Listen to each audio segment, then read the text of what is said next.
Let's bring him in from Akron Children's Hospital Sports Medicine Center, our good friend through the years, Dr. Joe Congeni. And Joe, good morning. What do you have in sports medicine this morning for us? Hey, Ray, thanks so much. It's a great time of year and so many things going on sports-wise.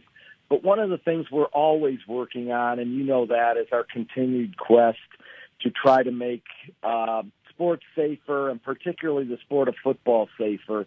A great game, so many great life lessons taught from football. But you know some of the concerns that perhaps are steering some young people away from playing the game.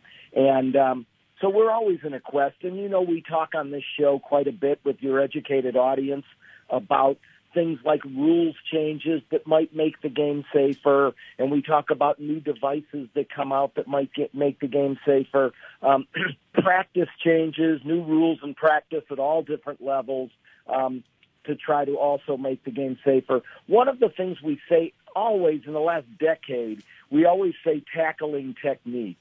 Oh, we'll just leave it to the coaches to do tackling technique, make technique so that tackling's safer. But in the meantime, we are on the other side trying to really reduce the amount of contact practices. I mean, you see that at the pro level, the college level, reduction of contact practice.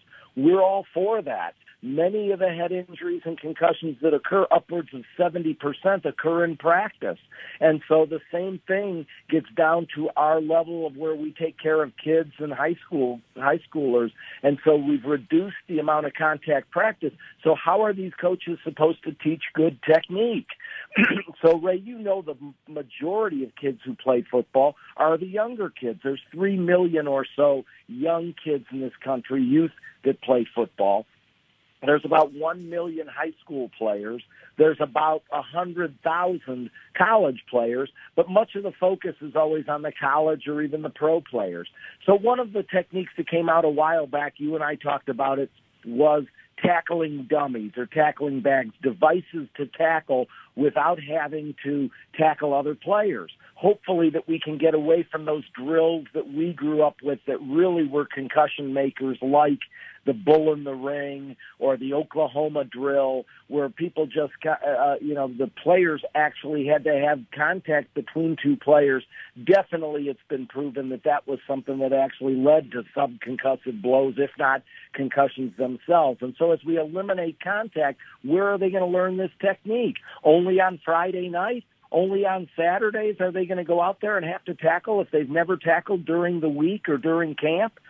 So they've gotten more creative with these tackling devices. So I've run into a group here from Michigan recently where they are designing a device that might be more useful for the youth players and the high school players. One of the people who is actually on this, who brought it to my attention, is a local legend, a great young player here, a good friend of mine that I cared for, is a guy by the name of LaTroy Lewis. And LaTroy played at the University of Tennessee after being at Hoban. He played for the Titans and the Texans and the Raiders. He scored a touchdown for the Raiders. He's retired now. He's looking at making the game safer, and he's working on this design to make this new technique better. It's called the Elite Tackling Academy, and they have movable tackling dummies that you can actually take to the ground and teach they're teaching the hawk roll tackle technique. That's the one that we talked about a while back that Pete Carroll and Urban Meyer were using, where you get the head out of the tackle, and that by doing this repetitively over and over again with muscle memory, when they get out on the field during a game, during Friday night, during Saturday, during youth football on Sunday, that they're going to be able to make safer tackles, take the head out of the game, and reduce the amount of concussions. And so this is something that we're looking at. It's in its earlier stages. They're introducing it more up in Michigan. We're looking at it for our kids down here in Ohio. But we, for so long, have said, let's make tackling safer. Let's try to get away from dropping the crown of the helmet and leading with the crown of the helmet. But if the first time and the only time you get out there is not in camp to do it live, but only when you're in a game situation, it's going to be very hard to make correct form tackles. And just like anything else, getting in the batter's box and hitting, in the cage over and over again, you learn muscle memory of how to hit the ball. We need to learn how to tackle. And so this technique, I think, has a lot of merit. This Elite Tackling Academy is something that I'm looking into perhaps getting a chance to work with and maybe bring to our kids so they can learn this proper technique so that when they get out on the field, yet we could still eliminate tackling each other and contact during practice of drills like Bull in the Ring that actually were, causing problems instead of helping us. Well, Joe, that takes care of one of the problems and concerns of many coaches that I talked about because of the growing and the popularity of the flag football thing, where many areas and districts and cities are saying, okay, we're not going to do tackling or we're not going to do tackle football until age blank, whether it be 11, 12, or 13.